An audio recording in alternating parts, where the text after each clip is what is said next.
நீங்க எப்போதாவது ஒரு மிகப்பெரிய உலகளாவிய திட்டத்துல வேலை செய்யறவங்கள கவனிச்சிருக்கிறீங்களா? அதாவது ஒரு மாபெரும் புரட்சியை வழி நடத்துறவங்க, இல்லனா ஒரு பெரிய நிறுவனத்தை உருவாக்குறவங்க. ஆமா, பெரும்பாலும் அவங்களோட சொந்த குடும்ப தேவைகள், அந்த சின்ன சின்ன உறவு முறைகள் எல்லாம் பின்னுக்கு தள்ளப்பட்டு விடும் இல்லையா? எக்ஸாக்ட்லி. எனக்கு உலகை காக்கும் பணி இருக்கு, இந்த சின்ன விஷயங்களுக்கெல்லாம் எனக்கு நேரம் இல்லை அப்படின்னு சொல்றதுதான் மனித இயல்பு. ஒரு பெரிய லட்சியத்துக்காக போராடும் போது நம்ம சுத்தி இருக்கிற சாதாரண மனிதர்களோட வலிகளோ அன்றாட தேவைகளோ கண்ணுக்கு தெரியாம போயிடும். இத ஒரு தியாகம்னு கூட சிலர் நியாயப்படுத்துவாங்க. கரெக்ட். நான் நாட்டுக்காக உழைக்கிறேன், வீட்ல இருக்கிறவங்க இதை புரிஞ்சுக்கணும் அப்படிங்கிற மனநிலை தான் பரவலாக இருக்கு. ஆனா பாருங்க, அந்த நியாயப்படுத்துதல் உலக வரலாற்றுல ஒரு குறிப்பிட்ட புள்ளியில சுக்குநூறாக உடையுது. ஓ, சிலுவை மரணத்தை சொல்றீங்களா? ஆமா, ஒரு மனிதர் வரலாற்றிலேயே மிகப்பெரிய ஒரு மீட்பின் பணியை சிலுவையிலே செய்து கொண்டிருக்கிறார். தன் உயிர் போகும் அந்த உச்சக்கட்ட வழியிலும் ஒட்டுமொத்த மனிதகுலத்தின் பாவங்களை சுமக்கும் அந்த பிரமாண்டமான நேரத்திலும் தன்னுடைய தாயின் எதிர்காலம் என்ன ஆகும் அப்படின்னு அவர் சிந்திக்கிறார். நிச்சயமா அவர் எப்படி பிழைப்பார் என்ற ஒரு மிகச் சிறிய ஆனா ஆழமான விஷயத்துல அவர் கவனம் செலுத்துகிறார். இன்று உங்களுக்கான இந்த ஆழ்ந்த அலசலில் நாம் பார்க்க போவது இதைத்தான். உங்களை அன்போடு வரவேற்கிறேன். இது ரொம்ப முக்கியமான ஒரு தலைப்பு. யோவான் நற்செய்தி 19ஆம் அதிகாரத்தை அடிப்படையாக கொண்டு இயேசு கிறிஸ்து சிலுவையில் மொழிந்த 3வது வார்த்தையான பாசத்தின் வார்த்தையை நாம் இன்று ஆழமாக பார்க்க போகிறோம். அதாவது ஆங்கிலத்துல the word of relationship or affection. அந்த சொல்லுனா துயரத்தின் மத்தியிலும் ஒரு மூத்த மகனாக தன் தாயின் மீது அவர் காட்டிய கடமையுணர்வு ரொம்ப ஆச்சரியமானது. அது மட்டும் இல்ல, அதே நொடியில ஒரு மாபெரும் ஆவிக்குரிய குடும்பம், அதாவது திருச்சபை எவ்வாறு உருவானது என்பதையும் கண்டுபிடிக்க போகிறோம். சரி, இதை நாம் விரிவாக அலசுவோம். இந்த வார்த்தைகளை நம்ம வெறுமனே ஒரு காகிதத்துல வாசிக்கும் போது அதோட உண்மையான ஆழம் புரியாது பாத்தீங்களா? முதல்ல இயேசு எந்த நிலையில நின்று இதை கூறினார் அப்படிங்கிற அந்த சூழலை நம்ம மனக்கண்ணில் கொண்டு வரணும். ரோமானியர்களோட சிலுவை மரணம் மனித வரலாற்றிலேயே மிக கொடூரமான தண்டனைகள்ல ஒன்று இல்லையா? கண்டிப்பா. அங்க இயேசு சொல்லனா துயரத்துல தொங்கிக் கொண்டிருக்கிறார். ஆணி அடிக்கப்பட்ட கைகள் மற்றும் கால்கள்ல உடலின் முழு எடையும் தொங்கும் போது எப்படி சொல்றது, நுரையீரல் மெல்ல மெல்ல சுருங்கி சுவாசம் திணறும். அப்போ ஒவ்வொரு முறை மூச்சு விடுவதும் ஒரு மாபெரும் போராட்டமாக இருந்திருக்கும். ஆமா, மூச்சு விடுவதே அவ்வளவு சிரமம் என்றால் அதுல பேசுவது எவ்வளவு பெரிய வேதனையை கொடுத்திருக்கும்னு கொஞ்சம் யோசிச்சு பாருங்க. ஒரு நிமிஷம், அவர் ஒவ்வொரு வார்த்தையையும் உச்சரிக்கணும்னா தன் கால்கள்ல உள்ள ஆணிகள்ல உடலை உந்தி தள்ளி அந்த வலியை பொறுத்து கொண்டுதான் பேசணுமா? எக்ஸாக்ட்லி. நுரையீரலுக்கு காற்றை கொண்டு சென்றுதான் பேச முடியும். அந்த மரண வலியின் உச்சத்தில்தான் சிலுவையின் அடியில் அழுது கொண்டிருக்கும் தன் தாயை அவர் பார்க்கிறார்.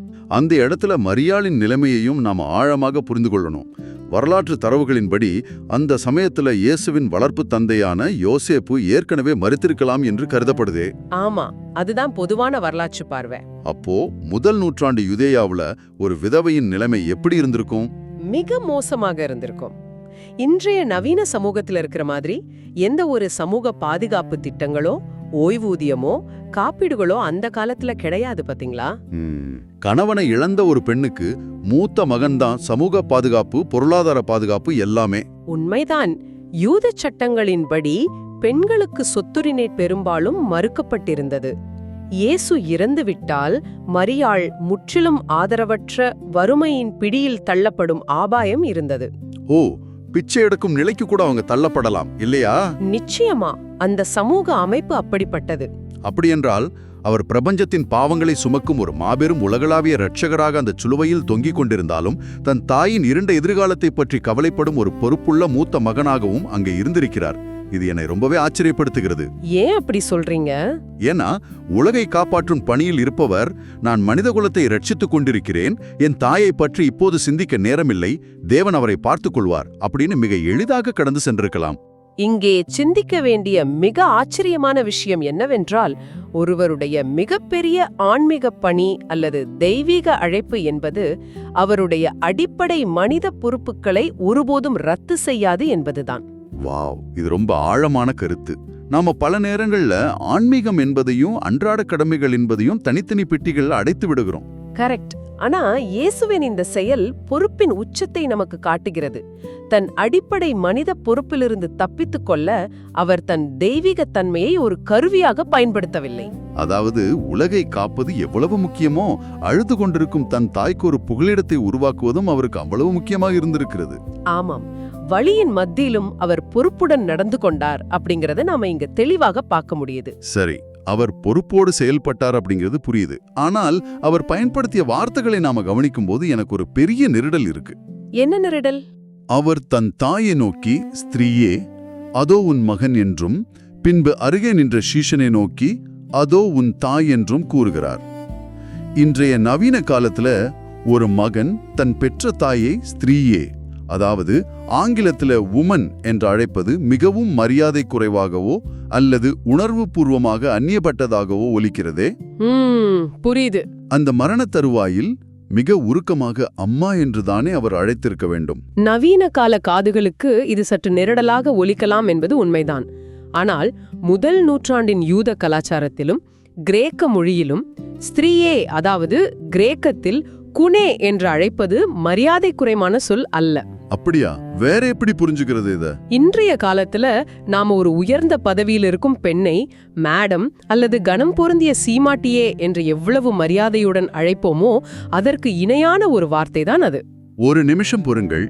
அவர் மரியாதையாக கூப்பிட்டார் என்றே வச்சுக்குவோம். ஆனா ஒரு தாய் தன் மகன் கண்முன்னே இறந்து கொண்டிருப்பதை பார்க்கும்போது அவளுக்கு தேவை ஒரு அதிகாரப்பூர்வமான மரியாதையா அல்லது ஒரு மகனின் அரவணைப்பா? அம்மா அப்படின்னு சொல்றதுல இருக்கிற அந்த ஒட்டுதலும் பாசமும் மேடம் என்ற துணியில் வரும் அந்த வார்த்தையில் இல்லையே. இது அவர் தன் தாயை உணர்வுபூர்வமாக தள்ளி வைப்பது போல் அல்லவா இருக்கு? இது ஒரு முக்கியமான கேள்வியை நம்முன் வைக்கிறது. மேலோட்டமாக பார்த்தால் அவர் உணர்ச்சிகளை கட்டுப்படுத்துவது போல் தெரியலாம். ஆனால் அவர் வேண்டுமென்றேதான் அந்த வார்த்தையை பயன்படுத்துகிறார். வேண்டுமென்றேவா? ஏன்? இங்கே அவர் மரியாளின் மகனாக மட்டும் செயல்படவில்லை. பாத்தீங்களா? இதில் ஒரு மிக ஆழமான இறையியல் காரணம் இருக்கிறது. அவர் அம்மா என்று மட்டும் சுருக்கிக் கொள்ளாமல் ஸ்திரீயே என்று அழைப்பதன் மூலம் அவர் ஒரு புதிய ஏவாழை, அதாவது புதிய மனிதகுலத்தை உருவாக்கும் இடத்தில் மரியாள் இருக்கிறார் என்பதை சூசகமாக உணர்த்துகிறார். இல்ல, குல்லங்கொருத்துங்கள். புதிய ஏவாள் என்கிறீர்களா? ஆமா. சிலுவையின் அடியில் நிற்கும் மரியாளுக்கும் பல ஆயிரம் ஆண்டுகளுக்கு முன் ஏதேன் தோட்டத்தில் இருந்ததாக கூறப்படும் ஏவாளுக்கும் என்ன சம்பந்தம்? இது எனக்கு சற்று விளக்கமாக சொல்லுங்களேன். கண்டிப்பா சொல்றேன். விவிலியத்தின் தொடக்க நூல்ல முதல் பெண்ணான ஏவாள் உயிருள்ளோருக்கெல்லாம் தாய் என்று அழைக்கப்படுகிறாள். ஆனால் அவள் மூலமாக பாவமும் மரணமும் உலகிற்குள் நுழைந்தது என்பது வேதாகமத்தின் அடிப்படை போதனை. உங்களுக்கு தெரியும்ல? ஆமா, அதான் ஆதிபாவன்னு சொல்லுவாங்க. கரெக்ட். இப்போ சிலுவையின் அடியில் ஒரு புதிய தொடக்கம் நிகழ்கிறது. இயேசு மனித குலத்தின் பாவங்களை சுமந்து ஒரு புதிய படைப்பை, புதிய மனித குலத்தை உருவாக்குகிறார். அந்த புதிய ஆவிக்குரிய குடும்பத்திற்கு மரியாளை ஒரு புதிய தாயாக, புதிய ஏவாளாக அவர் அடையாளப்படுத்துகிறார். ஓ, இப்ப கொஞ்சம் புரியுது. அதனாலதான் ஒரு தனிப்பட்ட மகனாக வெறும் குடும்ப உறவுக்குள் சுருக்கிக் கொள்ளாமல் முழு மனித குலத்தின் சார்பாக ஒரு புதிய படைப்பின் அடையாளமாக ஸ்திரீயே என்ற அந்த பிரமாண்டமான வார்த்தையை பயன்படுத்துகிறார். வாவ், இது மிகவும் ஆழமான ஒரு கோணம். வெறுமனே ஒரு குடும்ப விடைபெறுதல் என்பதை தாண்டி ஒரு மாபெரும் பிரபஞ்ச அளவிலான மாற்றம் அங்கே நடக்கிறது என்பதை அந்த ஒற்றை வார்த்தை உணர்த்துகிறது. ஆமாம், சரியா சொன்னீங்க. தன் தாய் இனி ஒரு தனி நபரின் தாய் மட்டுமல்லல், இனி வரப்போகும் முழு ஆவிக்குரிய சமூகத்திற்கும் அவர் தாய் என்பதை அவர் நிறுவுகிறார். சரியாக பிடித்தீர்கள். இந்த மாற்றம்தான் அடுத்தடுத்த நிகழ்வுகளுக்கு அடித்தளமாக அமைகிறது. சரி, அவர் மரியாளை மிக உயர்ந்த ஒரு ஆவிக்குரிய இடத்திற்கு உயர்த்துகிறார் என்பது புரிகிறது. ஆனால் அடுத்த செயல் எனக்கு இன்னும் குழப்பமாகவே இருக்கு. என்ன குழப்பம்? அவர் தன் தாயை தமக்கு அன்பாயிருந்த சீஷனான யோவானிடம் ஒப்படைக்கிறார். வரலாற்று பதிவுகளின்படி இயேசுவுக்கு சொந்த சகோதரர்கள் இருந்தார்கள் இல்லையா? ஆமா, நற்செய்திகள்ல அது குறிப்பிடப்பட்டிருக்கு. அப்படி இருக்கும்போது தன் சொந்த சகோதரர்களிடம் தன் தாயை ஒப்படைக்காமல் ஏன் ஒரு நண்பனிடம், ஒரு சீஷனிடம் ஒப்படைக்க வேண்டும்?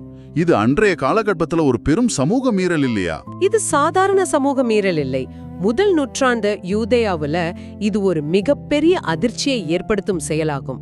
அந்த சமூகத்தில் இரத்த உறவும் குடும்ப பாரம்பரியமும், அதாவது ட்ரைபல் அஃபிலியேஷன், அதுதான் ஒரு மனிதனின் ஒட்டுமொத்த அடையாளமே. அப்போ உறவினர்கள் தான் பொறுப்பெடுத்துக்கணும். கண்டிப்பா.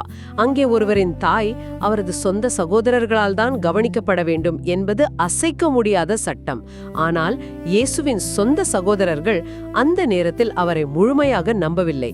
அவர் சொல்லும் செய்தியை அவர்கள் ஏற்றுக்கொள்ளவில்லை என்பதை நற்செய்திகள் தெளிவாக பதிவு செய்துள்ளன. ஓ, அப்படியென்றால் அவர் தன் தாயின் பொருளாதார பாதுகாப்பிற்காக மட்டும் இந்த முடிவை எடுக்கவில்லைன்னு சொல்றீங்களா? கட்டாயமாக.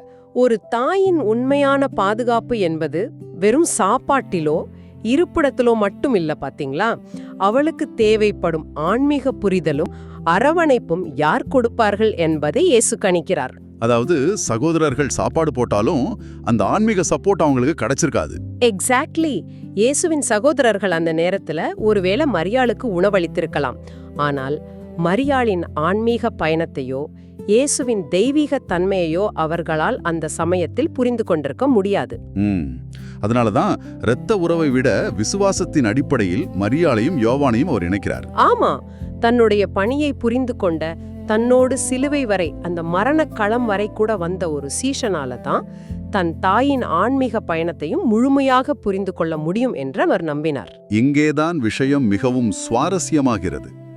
இதை இன்று நாம் சாதாரணமாக பயன்படுத்தும் தேர்ந்தெடுக்கப்பட்ட குடும்பம், அதாவது சோசன் ஃபேமிலி அப்படிங்கிற கருத்தாக்கத்தோடு ஒப்பிட விரும்புறேன். அது ரொம்ப பொருத்தமான ஒப்பீடு.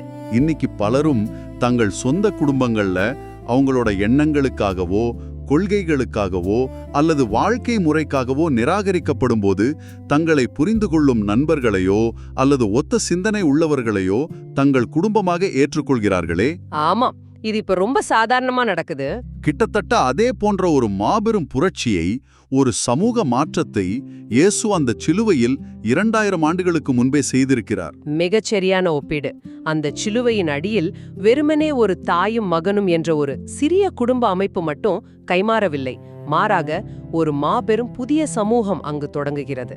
அதாவது திருச்சபை பிறக்கிறது. ஆமா, இரத்த உறவுகள் மட்டுமே குடும்பம் என்ற பழமையான எண்ணத்தை அவர் உடைக்கிறார். அன்பும் விசுவாசமும் ஒருவருக்கொருவர் துணையாக நிற்பதுமே உண்மையான குடும்பம் என்ற ஆழமான உண்மையை இப்பகுதி நிலைநிறுத்துகிறது. விசுவாசிகளுக்கு இடையே இருக்கும் ஆவிக்குரிய உறவு இரத்த உறவை விட மேலானது, மிக ஆழமானது என்பதை அவர் உலகிற்கு அறிவிக்கிறாரா?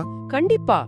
இயேசு தன் மரண தருவாயில இனி இவர்கள் தனித்தனி நபர்கள் அல்ல, இவர்கள் என் பேரால் இணைக்கப்பட்ட ஒரு குடும்பம் என்பதை அவர் அங்கே ஸ்தாபிக்கிறார். அப்படியென்றால் சிலுவையின் அடியில் பிறந்தது வெறும் ஒரு புதிய உறவல்ல, முழு திருச்சபையுமே அங்கு ஒரு குடும்பமாக பிறக்கிறது என்று சொல்லலாம். நமது மூலத்தரவுகள் வலியுறுத்துவதும் இதைத்தான். சபை ஒரு குடும்பம், சிலுவையின் அடியில் ஒரு புதிய குடும்பம் உருவாகிறது. ரொம்ப சரியா சொன்னீங்க. இன்று சபையில் உள்ள அனைவரும் ஒருவருக்கொருவர் வெறும் அறிமுகங்களாக இல்லாமல் உண்மையான சகோதர சகோதரிகளாக இருக்க வேண்டும் என்பதற்கான முதல் விதை அங்கேதான் துவப்பட்டிருக்கிறது. யோவான் மரியாளை தன் சொந்த தாயைப் போல ஏற்றுக்கொள்கிறான். மரியாள் யோவானை தன் சொந்த மகனைப் போல ஏற்றுக்கொள்கிறார். இந்த இடம் எவ்வளவு உணர்வு பூர்வமானது என்று சிந்தித்து பாருங்க. ஒரு பக்கம் தன் மகனை இழக்கும் ஒரு தாயின் அளப்பரிய துயரம், மறுபக்கம் தன் குருவை இழக்கும் ஒரு சீஷனின் ஆற்றாமை. இந்த இரண்டு பெரும் துயரங்களையும் ஒன்றிணைத்து அதிலிருந்து ஒரு புதிய உறவை, ஒரு புதிய நம்பிக்கையை இயேசு உருவாக்குகிறார். இதுதான் திருச்சபையின் முதல் மற்றும் உண்மையான வடிவம். ஆகவே இதற்கெல்லாம் என்ன அர்த்தம்? 2000 ஆண்டுகளுக்கு முன்பு மத்திய கிழக்கில் நடந்த இந்த வரலாற்று மற்றும் ஆவிக்குரிய நிகழ்வு இன்று இந்த கணத்தில் இதை கேட்டுக்கொண்டிருக்கும் உங்களுக்கு உங்கள் அன்றாட வாழ்வில் எப்படி பிரதிபலிக்க வேண்டும்? இது ஒரு முக்கியமான கேள்வி. நாம பெரும்பாலும் ஆன்மீக பணிகளையும் குடும்ப பொறுப்புகளையும் தனித்தனி பெட்டிகள்ல அடைத்து விடுகிறோம். ஞாயிற்றுக்கிழமை ஒரு வாழ்க்கை, திங்கட்கிழமை வேறொரு வாழ்க்கை என்று பிரித்து வாழுகிறோம். ஆனால் சிலுவையில் இவை இரண்டும் எப்படி முழுமையாக இணைகிறது என்பதை பார்த்தோம். இதை நாம் பரந்த கண்ணோட்டத்தோடு இணைத்து பார்த்தால் நமக்கு கிடைக்கும் மிகப்பெரிய பாடம் பெற்றோரை பேணுதல் மற்றும் ஆதரவற்றோருக்கு அடைக்கலம் தருதல். நிச்சயமா. நீங்கள் எவ்வளவு பெரிய பதவியில இருக்கலாம், சமூகத்துல உங்களுக்கு எவ்வளவு பெரிய அங்கீகாரம் இருக்கலாம், அல்லது ஆன்மீக பணிகள்ல உங்களுக்கு எவ்வளவு பெரிய பொறுப்புகள் இருக்கலாம், ஆனால் உங்கள் பெற்றோரை, குறிப்பாக அவர்கள் தளர்ந்து போகும் முதிய காலத்தில் அவர்களை கவனித்துக் கொள்வது உங்களின் அடிப்படை மனித கடமை. கரெக்ட். அதை எந்த காரணத்து கொண்டும் தட்டி கழிக்க முடியாது என்பதை இயேசு சிலுவையிலிருந்து, தன் மரண வேதனையிலிருந்து நமக்கு சொல்லிக் கொடுக்கிறார். ஆமா. மேலும் யோவான் தன் தாயை தன் வீட்டிற்கு அழைத்துச் சென்றான் என்று தரவுகள் கூறுகின்றன. அந்த வார்த்தை ரொம்ப முக்கியமானது. ஆமா, அது எனக்கும் மிகவும் பிடித்திருக்கிறது. அவன் வெறுமனே வாய் வார்த்தையாக நான் உங்களை பார்த்துக் கொள்கிறேன், கவலைப்படாதீர்கள் அப்படின்னு தொலைவிலிருந்து ஆறுதல் மட்டும் சொல்லவில்லை. தன் வீட்டு வாசலை திறந்தான், தன் வீட்டில் அவளுக்கு ஒரு இடத்தை கொடுத்தான், அந்த பொறுப்பை தன் தோள்களில் சுமந்தான். அதுதான் ஆவிக்குரிய வாழ்வின் உண்மையான அடையாளம். அறிவு என்பது வாழ்வோடு பயன்படும் போதுதான் மதிப்பு பெறுகிறது, பாத்தீங்களா? உண்மையான பக்தி என்பது தனிப்பட்ட முறையில் மணிக்கணக்கில் பிரார்த்தனை செய்வதிலோ அல்லது தத்துவங்களை பேசுவதிலோ மட்டும் இல்ல, செயலில் காட்டணும். எக்ஸாக்ட்லி. ஒரு ஆதரவற்ற நபரை, பிக்கற்றவர்களை நம் வீட்டிற்கும் நம் மனதிற்கும் அழைத்துச் சென்று அரவணைப்பதில்தான் இருக்கிறது ஆவிக்குரிய வாழ்வு என்பது. ஏதோ கண்களை மூடிக்கொண்டு வானத்தை பார்த்தபடியே வாழ்வதல்ல. அது தன் அருகில் இருப்பவரின் வலியை பார்த்து அவர்களுக்கு பொறுப்பேற்பது. இயேசு அதைத்தான் செய்தார். யோவானும் அதே பின்பற்றினான். மிக சரியாக சொன்னீர்கள். இந்த பாசத்தின் வார்த்தையை இதைவிட தெளிவாகவும் ஆழமாகவும் நாம் புரிந்து கொள்ள முடியாது. இயேசு தன் கொடிய மரண வேதனையிலும் தன் தாயின் கண்ணீரை துடைக்க வழியமைத்தார். அதோ உன் தாய், அதோ உன் மகன் என்ற இந்த வார்த்தைகள் வெறும் கடந்த கால வரலாறு அல்ல. ஆமாம், அது நாமும் நம் உறவுகளில் உண்மையாக இருக்கவும் ஒருவருக்கொருவர் பாரங்களை சுமக்கவும் நமக்கு இன்று விடுக்கப்படும் ஒரு மாபெரும் அழைப்பு. நம்முடைய அன்றாட வாழ்வில் யார் நமக்கு மரியாளாக இருக்கிறார்கள், யாருக்கு நாம் யோவானாக இருக்கப் போகிறோம் என்பதை நாம் ஒவ்வொருவரும் சிந்திக்க வேண்டும். சிலுவையின் அடியில் உருவான அந்த ஆவிக்குரிய குடும்பத்தின் உண்மையான அங்கத்தினர்களாக நாம் மாறுகிறோம். அதை சொல்லிக்கொண்டே நிறைவாக நான் உங்களிடம் ஒரு சிந்தனையை விட்டு செல்ல விரும்புகிறேன். சற்று ஆழமாக யோசித்து பாருங்கள். சிலுவையின் அடிவாரத்தில் அந்த மாபெரும் வலியிலும் அதிர்ச்சியிலும் எந்தவிதமான இரத்த சம்பந்தமும் இல்லாத இரண்டு நபர்களிடையே ஒரு ஆழமான ஆவிக்குரிய குடும்பம் உருவானது. அவர்கள் ஒருவருக்கொருவர் முழுமையாக பொறுப்பேற்றுக் கொண்டார்கள். ஆனால் இன்று நம்முடைய நவீன வசதிகளும் நாளுக்கு நாள் அதிகரித்து வரும் தனிமனிதவாதமும், அதாவது இண்டிவிஜுவலிசம், இது போன்ற ஆழமான தியாகம் நிறைந்த உறவுகளை உருவாக்குவதை தடுக்கிறதா? இது ரொம்ப கூர்மையான கேள்வி. நம் கைபேசிகளில் ஆயிரக்கணக்கான தொடர்புகள் இருக்கலாம், சமூக வலைத்தளங்களில் நூற்றுக்கணக்கான நண்பர்கள் இருக்கலாம். ஆனால் உண்மையிலேயே நம் வலியை பகிர்ந்து கொள்ள, ஆபத்து நேரத்தில் நம்மை அரவணைக்க என்று வரும்போது எல்லாமே இருந்தும் நாம் உணர்வுபூர்வமாக ஆவிக்குரிய அனாதைகளாகவே வாழ பழகிவிட்டோமா? இதை பற்றி சற்று சிந்தித்து பாருங்கள். இந்த ஆழ்ந்த அலசலில் எங்களோடு இணைந்திருந்ததற்கு மிக்க நன்றி. இது நம் ஒவ்வொருவரையும் சுய பரிசோதனை செய்ய வைக்கும் மிக ஆழமான ஒரு கேள்வி. சிந்திப்போம். நன்றி.